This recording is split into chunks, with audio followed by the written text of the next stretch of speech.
The studio lights were warm, almost comforting, as the familiar theme music of Lorraine faded out. The audience applauded politely, some smiling, some holding their phones ready. It was supposed to be another easy morning segment, light banter, a bit of laughter, maybe a personal anecdote or two.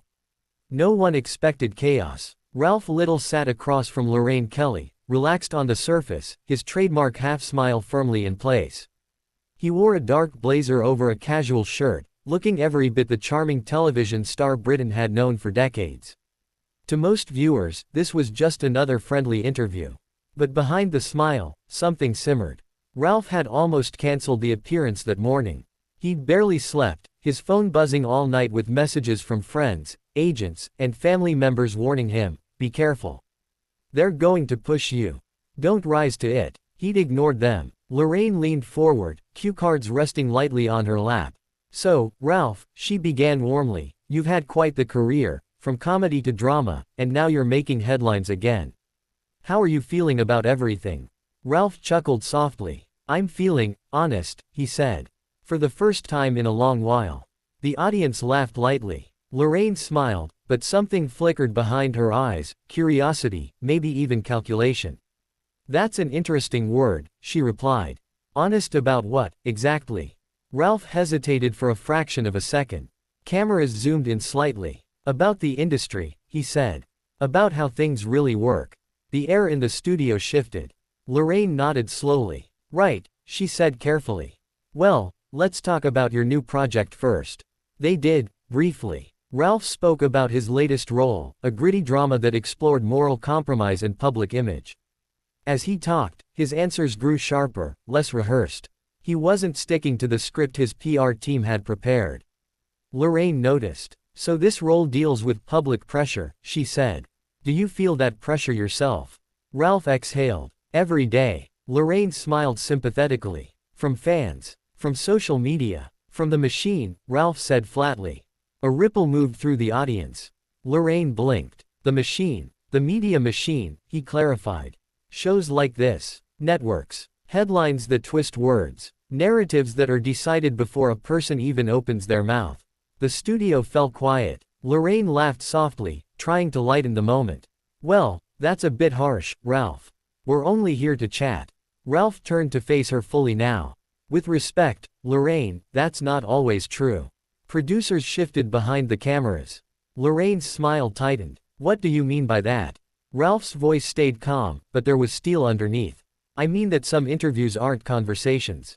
They're traps." An audible gasp came from somewhere in the audience. Lorraine raised her eyebrows. "Are you saying this interview is a trap?"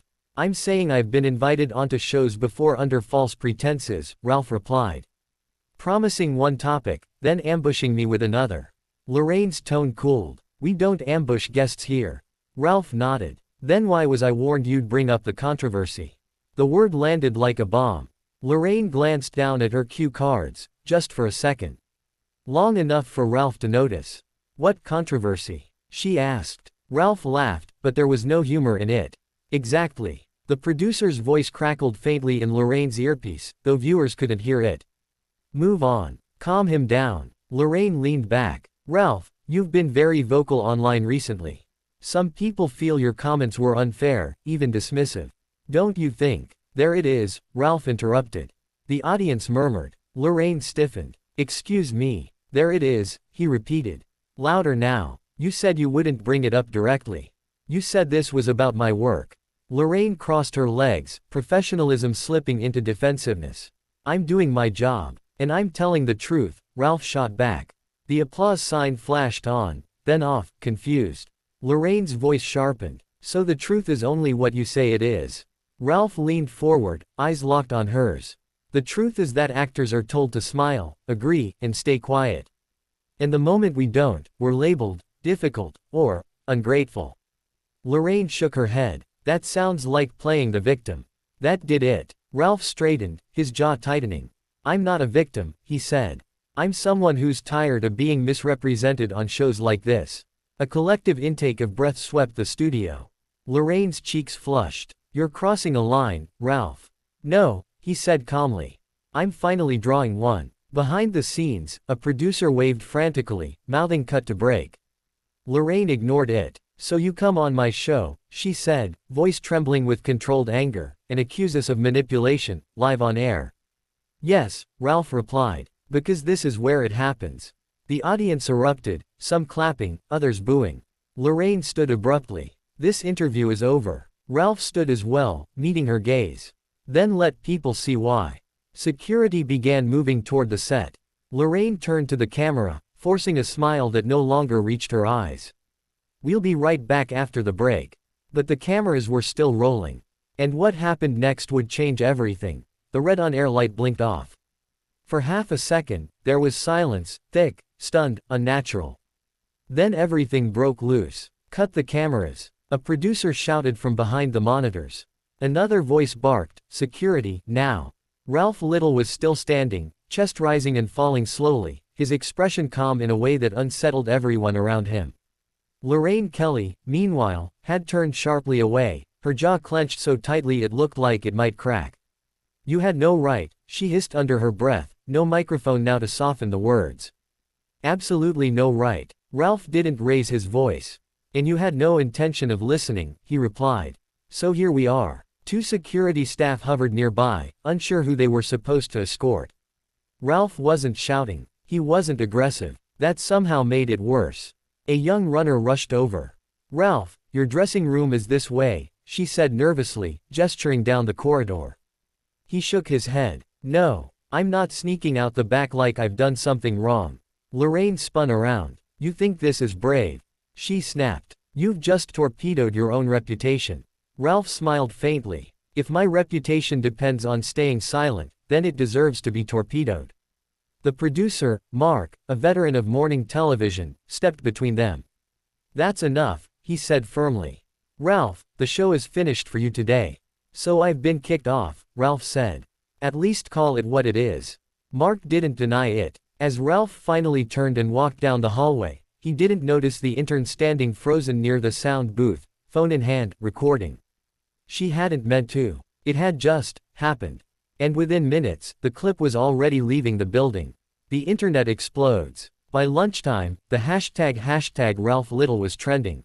By mid-afternoon, it was joined by hashtag Lorraine Kelly, hashtag Live TV Meltdown, and hashtag Say It Like It Is. Clips of the confrontation, some officially released, some clearly leaked, spread like wildfire. Viewers replayed the moment Ralph said, "This is where it happens," over and over again. Comment sections split instantly. Finally, someone said it. Lorraine looked rattled because she got caught. Ralph was rude and unprofessional. Live TV isn't a place for personal crusades. News sites rushed out headlines within hours. Ralph Little storms off Lorraine after fiery exchange. Lorraine Kelly ends interview early amid on-air clash. Was Ralph Little silenced live on TV? Neither side released a statement at first. That silence spoke volumes. Behind closed doors. That evening, Ralph sat alone in his flat, jacket draped over a chair, phone buzzing nonstop on the table. His agent had called 14 times. He hadn't answered once. Instead, he watched the clip again. Not the broadcast version, the leaked one, the moment after the cameras should have cut. Lorraine's anger. The producer's panic. The security stepping in too fast. Ralph exhaled slowly. "So that's how it looks," he murmured. A knock sounded at the door. When he opened it, his agent stood there, pale and furious. "Are you out of your mind?" she demanded, stepping inside. "Do you know what you've done?" "I told the truth," Ralph replied. She laughed bitterly. "You embarrassed one of the most powerful daytime hosts in the country. That truth could cost you jobs." Ralph met her eyes. "Or it could change things." She hesitated. For the first time, she wasn't sure he was wrong. Lorraine breaks her silence. The next morning, Lorraine Kelly opened her show alone. No guests. No laughter. Just her. "I want to address yesterday's interview," she said calmly, hands folded. "Live television is unpredictable. Emotions can run high. But personal attacks are not acceptable." She paused. Ralph Little was asked to leave the studio because the conversation stopped being constructive. The wording was careful. Polished. But viewers noticed what she didn't say. She didn't deny his claims. The final twist. That night, Ralph posted a single message online. "I didn't go on television to fight. I went on television to speak." If that made people uncomfortable, maybe that was the point. Within minutes, it had over 1 million views.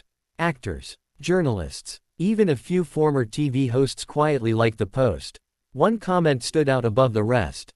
"I was there. He wasn't wrong." It came from a verified account. A producer. And suddenly, this wasn't just about Ralph Little anymore. It was about an industry that had never expected someone to push back. Live on air,